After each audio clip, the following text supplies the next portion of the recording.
سب سے پہلا فرض، جیسا کہ یہ تقریباً باتیں اس میں کچھ بھی نیاد نہیں ہیں لیکن پھر بھی میں آپ کو پڑھا دیتی ہوں۔ بینکوں کے فرائض کون کون سے ہوتے ہیں یہ ہم چیپٹر نمبر 3 میں بھی کافی ڈیٹیل سے پڑھ چکے ہیں۔ اینی ویز آج دوبارہ رپیٹ کرائے دیتی ہوں۔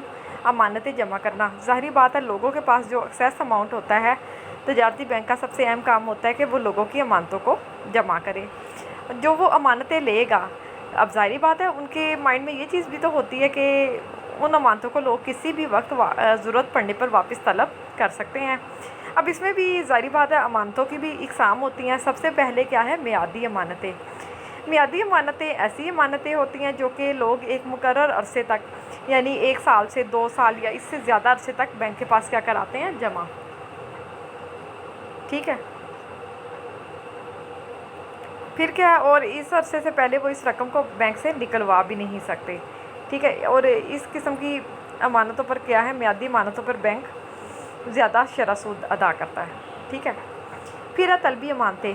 اب یہ اس قسم کی امانتیں ہیں جب لوگوں نے جمع کرائیں، وہ چاہے تو اسی دن اس کو وڈرا کرا سکتے ہیں اور جتنی بار مرضی چاہیں اپنی رقم نکلوا سکتے ہیں۔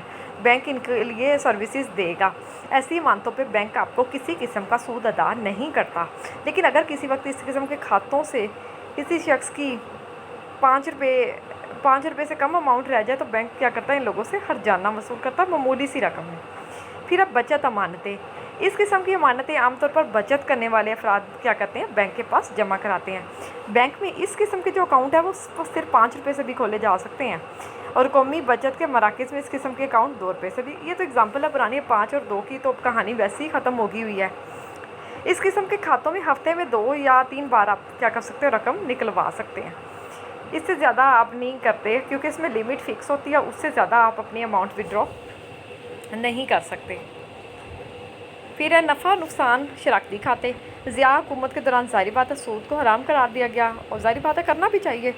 اب انہوں نے ایسا ایک اکاؤنٹ کھولا کہ سود کی بجائے نفع اور نقصان کی بنیاد پر شراکتی کھاتے کھولے جائیں، یعنی بینک کیا کرتا ہے؟ آپ کی اماؤنٹ سے کوئی بھی بزنس سٹارٹ کرتا ہے، جب اس کو نفع ہوگا وہ آپ سے نفع شیئر کرے گا، جب نقصان ہوگا تو آپ پھر اس کے نقصان کے حصے دار بن جائیں گے۔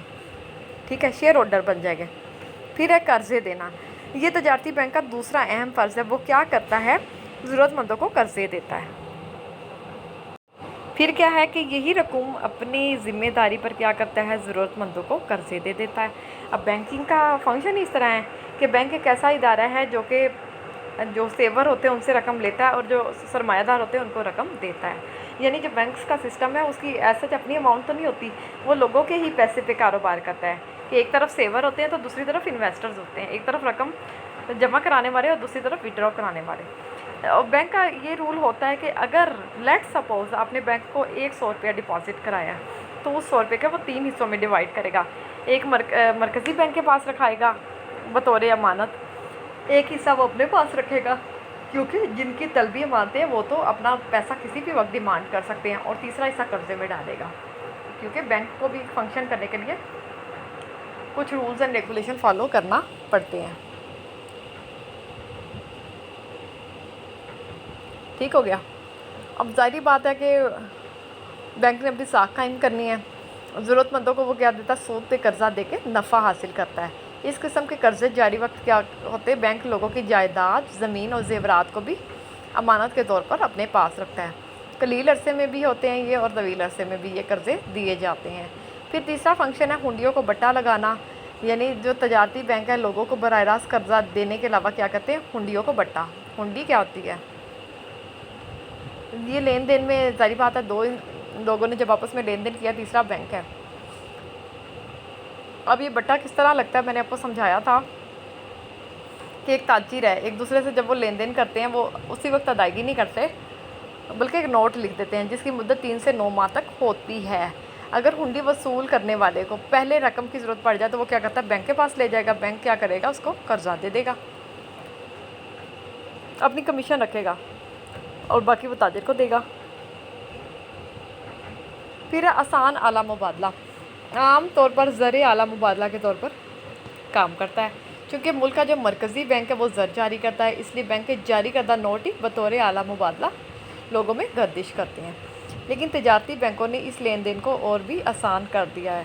عام تجارتی بینک کے چیک کو لوگ جو ہے وداؤٹ ہیزیٹیشن ایکسیپٹ بھی کرتے ہیں۔ اس طرح جو بینکوں نے لین دین کے معاملے میں ادائیگیوں کو کیا کیا، بہت آسان بنا دیا، اور بھاری رقم کی ادائیگیوں پر رقم کو گننے میں وقت ضائع نہیں ہوتا، کیونکہ بینکوں کے چیک جو ہیں وہ یہ کام کیا کرتے تھے، آسان کرتے تھے۔ اب تو بہت سارے وے ہیں، جیسے لوگ کاروباری ادارے بینکوں کے cheque draft, traveller cheque, credit card لین دین، ٹھیک ہے، یہ سب کچھ کرتے ہیں۔ زر کی بحفاظت سہل منتقلی، بینک کی مدد سے آپ اپنا پیسہ ایک جگہ سے دوسری جگہ بہت آسانی سے ٹرانسفر کر سکتے ہو۔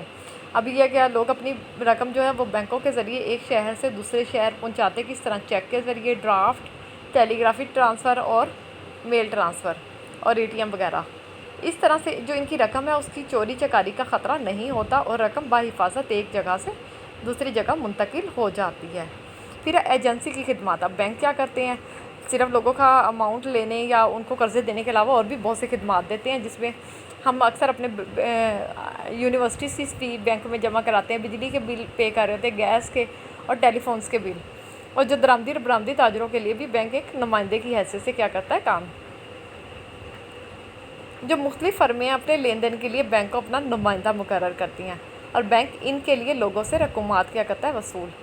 مثلاً سیکنڈری بورڈز اور یونیورسٹی کے امتحانات کی فیس بینکوں کی مدد سے ہی جمع ہوتی ہے۔ پاسپورٹ کی فی ہوگی، حج وغیرہ کے لیے بھی آپ کو پتہ درخواستیں بینک کے تھرو ہی لی جاتی ہیں۔ پھر ہے قیمتی چیزوں کی حفاظت، آپ بینک میں اپنے لاکرز پرچیز کر سکتے ہیں، اس طرح سے آپ کی جو بھی قیمتی چیز ہے، جیولری یا گولڈ ہے آپ کے پاس، آپ وہ اس لاکر میں رکھوا سکتے ہیں۔ اس طرح سے بینک آپ کی قیمتی چیزوں کی حفاظت کرتا ہے۔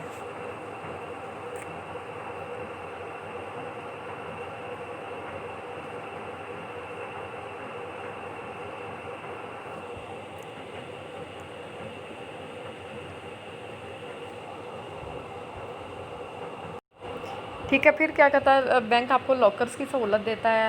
بہت سارے لوگوں نے بینک میں اپنے لاکر لیے ہوتے ہیں، کیونکہ آپ کی جو نقدی ہے، اگر آپ کے پاس یا زیورات یا کوئی بھی اور قیمتی چیز ہے، وہ آپ کے گھروں سے بھی زیادہ سیکیور آپ کے بینک لاکر کے اندر ہے، تو بینک لاکرز آپ کو دے دیتا تاکہ آپ اپنی چیز کو حفاظت سے بینک کے اندر رکھ سکیں۔ پھر ہے سرمایہ کاری، تجارتی بینک کیا کرتے ہیں، اپنے طور پہ بھی سرمایہ کاری کرتے ہیں تاکہ وہ کاروبار سے منافع کما سکیں۔ یہ لوگوں کو رقم بھی ادھار دیتے ہیں اور خود بھی سرمایہ کاری کے کاموں میں لگاتے ہیں، اور اس طرح سے یہ ملکی خوشحالی کا باعث بنتے ہیں کہ خود منافع بھی کماتے ہیں اور امانت داروں کو بھی سود کے طور پر ان کی رقومات کے بدلے ادائیگی کرتے ہیں۔ مثال کے طور پر پاکستان میں حبیب بینک نے حبیب شوگر ملز اور یونائٹڈ بینک نے یونائٹڈ کیمیکلز وغیرہ میں سرمایہ کاری کی ہے۔ متفرق فرائض، پاکستانی تجارتی بینک حج کے لیے بھی درخواستیں وصول کرتے ہیں، اس طرح حج اور عمرے کے مقدس فرائض کو سر انجام دیتے ہیں۔ مائکرو کریڈٹ اور خوشحالی کے بینک کی صورت میں نچلے اور درمیانے درجے کے کاروبار کے لیے مالیات فراہم کرتے ہیں، اور پھر کیا کہتے ہیں، سیلف فائنانس اسکیم کے تحت مالیات کی فراہمی سے روزگار فراہم کرنے کا سبب بنتے ہیں، زر اعتبار کی تخلیق کرتے ہیں، اس طرح زر کی گردش میں اضافہ ہوتا ہے۔ تو بچوں، یہ تھا ہمارا آج کا ٹاپک، انشاءاللہ اگلے ٹاپک کے ساتھ پھر ملاقات ہوگی، تب تک کے لیے اجازت دیں۔